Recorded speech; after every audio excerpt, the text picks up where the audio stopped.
जलाने वाले और बुझाने वाले एक निकले, जलाने वाले बुझाने वाले सब एक निकले, दहाने वाले गिराने वाले सब एक निकले।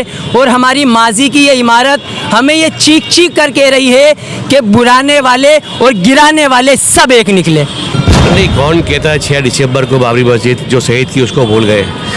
ये क़यामत तक कोई भूलने वाला नहीं है। जब तक दुनिया रहेगी वहाँ तक बाबरी मस्जिद का मुद्दा रहेगा।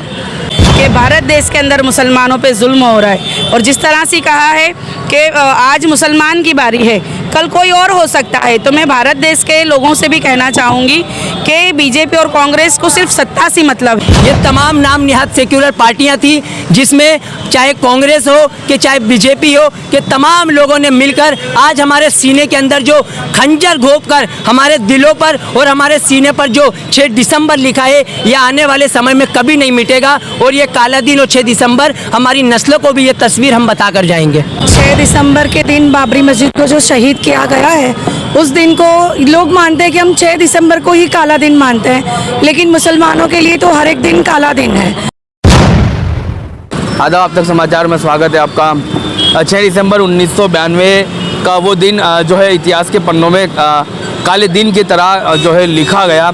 और 6 दिसंबर 1992 में बाबरी मस्जिद को ढहाया गया। उसके पहले ही अगर देखा जाए तो जब सरकारें कोई भी हो, कांग्रेस की सरकार में इस बाबरी मस्जिद के ताले को तोड़ा गया और फिर जो है कि बाबरी मस्जिद को 6 दिसंबर 1992 में तोड़ा गया। यहाँ पर गुजरात की AIMIM की टीम मौजूद है और कहीं ना कहीं ये लगता है कि जब ऐसी सेक्युलर पार्टियां जन्म लेती है, जिस तरह से कांग्रेस ने इन मस्जिद का ताला तोड़ा, आज भी मुसलमानों को दुख है। और AIMIM जैसे जो है विकल्प सामने आए लोगों के, आज कहीं ना कहीं गुजरात में कई सालों से इस प्रोटेस्ट को तो देखा ही नहीं गया था, लेकिन पिछले कई सालों से AIMIM के माध्यम से 6 दिसंबर 1992 के प्रोटेस्ट को हर साल देखा जाता है और उसके 6 दिसंबर के उस दिन को दुख के साथ और काले दिन के साथ मनाया जाता है। हमारे साथ गुजरात प्रदेश प्रमुख मौजूद है साबिर काबलीवाला।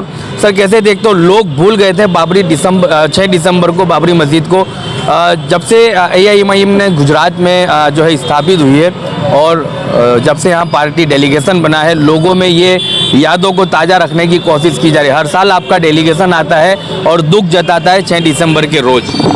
नहीं, कौन कहता है 6 दिसंबर को बाबरी मस्जिद जो शहीद की उसको भूल गए? ये क़यामत तक कोई भूलने वाला नहीं है। जब तक दुनिया रहेगी वहाँ तक बाबरी मस्जिद का मुद्दा रहेगा और इनकी नज़र कई मस्जिदों के ऊपर है अभी भी। उनको हम कोशिश करेंगे, उनके लिए लड़ेंगे भी हम लोग। सर, अब तो ये है कि जुल्म की हदें और जुल्म की सतह बढ़ती जा रही है। अब मौलाना महमूद मदनी को भी खुलकर सामने आना पड़ा और ये समझाने की कोशिश की गई कि जुल्म के खिलाफ लड़ने को जिहाद किया जाता है और कहीं गोदी मीडिया और कहीं जो सत्ता पक्ष के नेता इसका विरोध कर रहे हैं, उसको AIMIM असदुद्दीन ओवैसी और साबिर काबलीवाला उस बयान को कैसे देखते हैं? नहीं, आज मदनी साहब को भी जो मार्केट में आना पड़ा है, क्यों आना पड़ा कि जब देश आज़ाद हुआ था 1818 के अंदर ये जमात उलमा हिंद ने जो लड़ाई लड़ी थी और लड़ाई लड़कर अंग्रेजों को यहाँ से भगाए थे, जब हिंदू मुस्लिम सब एक होकर ये अपनी लड़ाई लड़ी थी। और आज उसके बाद हम तो हमारी चॉइस बाई चॉइस इंडिया है, हम बाई चॉइस के हिसाब से हम लोग यहाँ पर रहे। हमको साइडलाइन कर कर बीजेपी और कांग्रेस एक होकर यहाँ पर जो यहाँ जितने मुसलमान रहते हैं उनको सबको त्रास दे रहे और बाबरी मस्जिद की तरह किसी और भी मस्जिदों शहीद करने की इनकी लाइन है, हम उनको इंशाल्लाह रोकेंगे। बाबरी मस्जिद के इस दिन पर हर साल जो है प्रोटेस्ट किया जाता है। यहाँ पर महिला डेलीगेशन भी एक बड़ी तादाद में जुड़ता है। हर साल जो है 6 दिसंबर को डिबेट में आपके पति हुआ करते थे दानिश कुरैशी, जो इस मामले को लेकर जो है चर्चाएं होती रहती थी उनके साथ। उनके जाने का सभी को दुख है। आज इस प्रोटेस्ट में आप भी शामिल हो, कैसे देखते हो और क्या कहोगे? 6 दिसंबर के दिन बाबरी मस्जिद को जो शहीद किया गया है, उस दिन को लोग मानते हैं कि हम 6 दिसंबर को ही काला दिन मानते हैं, लेकिन मुसलमानों के लिए तो हर एक दिन काला दिन है। जिस दिन से बाबरी मस्जिद को ढहा गया है, उस दिन से हमने काला दिवस ही माना है। ये मुसलमानों के साथ बहुत ही बड़ी नाइंसाफ़ी हुई है। आज के दिन बाबा साहेब आम्बेडकर की जो डेथ एनिवर्सरी है। उन्होंने संविधान की स्थापना की थी, वो हमारे first law and justice minister थे। जिस दिन उनका डेथ हुई है उसी दिन बाबरी मस्जिद को ढहा गया है, मतलब कि एक ही दिन संविधान की हत्या हुई है।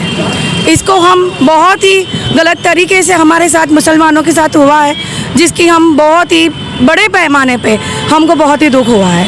कड़ी निंदा के साथ डेलीगेशन यहाँ पर पहुँचा है। जैनब शेख काउंसिलर हमारे साथ मौजूद है। कैसे देखते हो बाबरी मस्जिद के 6 दिसंबर को भी और महमूद मदनी के बयान को भी इसको साथ अगर जोड़ा जाए तो आपकी सोच क्या है? सबसे पहले देखा जाए तो जिस तरह से बाबरी मस्जिद को शहीद किया गया, उसके पीछे कहीं ना कहीं बीजेपी और कांग्रेस दोनों का हाथ है, और एक राजनीति थी जो धर्म के नाम पे की गई थी। और लोगों ने, कांग्रेस बीजेपी ने एक होड़ लगी थी कि राम मंदिर कौन बनाएगा, और हिंदू मत को और मुस्लिम मत को अलग करने की ये राजनीति थी। मुसलमानों के ऊपर इससे नाइंसाफ़ी हुई है। 1949 के अंदर रातों रात उसमें मस्जिद में मूर्तियाँ रखी गई। उसके बाद 1984 के अंदर राजीव गांधी और संघ परिवार की एक बंद बैठक मीटिंग हुई, और उसके अंदर नक्की किया गया कि अगर संघ परिवार उसका साथ देता है तो उनको वहाँ पर शिलान्यास करने दिया जाएगा। तो हम देखें तो सुप्रीम कोर्ट में भी संघ परिवार ने ये कोर्ट से कहा था, वादा किया था कि हम मस्जिद के एक ईंट को नहीं हाथ लगाएंगे। तो उस वक्त अडवाणी, उमा भारती और नरसिम्हन ये लोग थे, और इनकी हाजिरी में ये सब कुछ हुआ। और उसके बाद हमने देखा कि बाबरी मस्जिद के अंदर घुस के मस्जिद को ये लोग ने ढा दिया, मस्जिद को शहीद कर दिया गया। यानी कहीं ना कहीं इनकी राजनीति चमकाने के अंदर हर बार मुसलमान को टारगेट किया जाता है। और ये जो कांग्रेस है, इसने, आज मैं मुसलमानों को बताना चाहूँगी कि हमेशा इल्ज़ाम सिर्फ बीजेपी पर लगता है, लेकिन ये दोनों एक ही सील के चट्टे बट्टे हैं। दोनों ने मिल के बाबरी मस्जिद को शहीद किया है। इसके गवाह आज पूरी भारत देश है, पूरी दुनिया है। सुप्रीम कोर्ट ने भी खुद कबूल किया है कि जिस तरह से बाबरी मस्जिद को ढहा गया है वो बिल्कुल गैर संवैधानिक था। मौलाना महमूद मदनी भी अब जो है दुख व्यक्त कर रहे हैं, जुल्म जो हो रहा है और जिहाद जैसे शब्दों का इस्तेमाल कैसे हुआ है, उसको क्या कहते हैं आप? देखो, दे रहा है दुरुस्त है। मौलाना मदनी साहब ने भी जिस तरह से मंच से बोला है, इनको काफ़ी टाइम पहले मुझे ऐसा लगता है बोल देना चाहिए था, लेकिन वो अभी भी बोल रहे हैं कि अच्छा है, अल्लाह का शुक्र है कि उन्होंने ये तो कबूला कि भारत देश के अंदर मुसलमानों पे जुल्म हो रहा है। और जिस तरह से कहा है कि आज मुसलमान की बारी है, कल कोई और हो सकता है। तो मैं भारत देश के लोगों से भी कहना चाहूँगी कि बीजेपी और कांग्रेस को सिर्फ सत्ता से मतलब है, सत्ता के अलावा किसी चीज़ से मतलब नहीं है। वो मानव इंसानों के जो एक खुद के एक हक होते हैं, उसके भी खिलाफ ये लोग चलते हैं। जिस तरह से देखा जाए कि पूरे भारत देश के अंदर मुसलमान अकेला कहीं घूम ही नहीं सकता। अगर वो अकेला है तो वो खौफजदा है। और जिहाद का मतलब ऐसा नहीं है कि मुसलमान हिंदू से लड़ेंगे या हिंदू मुसलमान से लड़ेगा।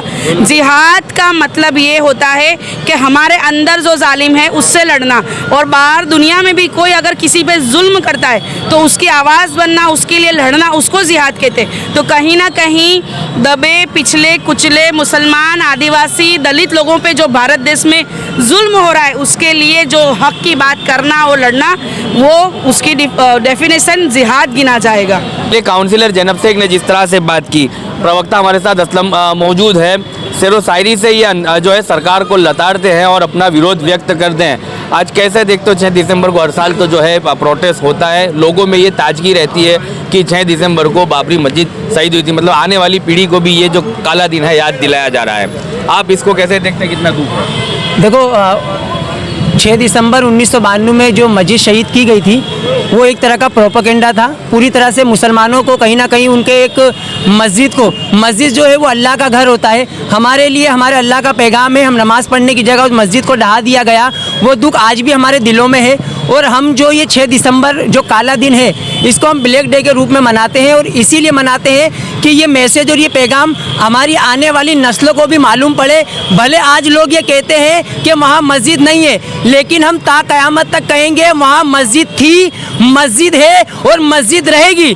MIM पार्टी ये कहती है, और मुसलमानों को हम ये मैसेज देना चाहते हैं, हमारी आने वाली नस्लें भी सोच ले कि इंशाल्लाह वहाँ पे मस्जिद थी, है और हमेशा वहाँ पे मस्जिद रहेगी। बाबरी मस्जिद हमारे दिलों में जिंदा है, हमारे अल्लाह का ईमान हमारे दिलों में जिंदा है। और अगर कोई कोई ये सोचता है कि जिस तरह से आज मुसलमानों को टारगेट बना लिया जाए या उनकी मंदिर मस्जिद दरगाहों को निशान बना लिया जाए, तो ऑल इंडिया मजलिस इत्तेहादुल मुस्लिमीन चाहे सड़क से लेकर संसद तक आवाज़ उठानी होगी तो हम पूरी कोशिश करेंगे। लेकिन इस भारत देश में अब दोबारा किसी बाबरी नहीं बनने देंगे और ना कोई मस्जिद शहीद होने देंगे। ये MIM पार्टी का वादा है मुसलमानों से कि इस देश के अंदर अब दोबारा कभी कोई बाबरी मस्जिद शहीद नहीं होगी। इसके लिए हम सुप्रीम कोर्ट से लेकर सड़कों से लेकर संसद तक लड़ेंगे। लेकिन अब इस देश के अंदर दोबारा कोई 6 दिसंबर नहीं आएगा और ना कोई हम बाबरी मस्जिद को नहीं तोड़ने देंगे किसी को। हाँ, जो है पॉलिटिक्स में आपके शेर भी काफ़ी मशहूर है। इस बाबरी मस्जिद के ऊपर क्या कुछ शेर बनाया आपने? बस हम तो यही कहेंगे कि आज गमज़दा है कि जलाने वाले और बुझाने वाले एक निकले, जलाने वाले बुझाने वाले सब एक निकले, दहाने वाले गिराने वाले सब एक निकले। और हमारी माजी की ये इमारत हमें ये चीख चीख कर कह रही है कि बुराने वाले और गिराने वाले सब एक निकले। ये तमाम नाम निहात सेक्युलर पार्टियां थी जिसमें चाहे कांग्रेस हो कि चाहे बीजेपी हो कि तमाम लोगों ने मिलकर आज हमारे सीने के अंदर जो खंजर घोंप कर हमारे दिलों पर और हमारे सीने पर जो 6 दिसंबर लिखा है, ये आने वाले समय में कभी नहीं मिटेगा। और ये काला दिन और 6 दिसंबर हमारी नस्लों को भी ये तस्वीर हम बता कर जाएंगे। आप तक समाचार हमेशा रखे आपको आगे।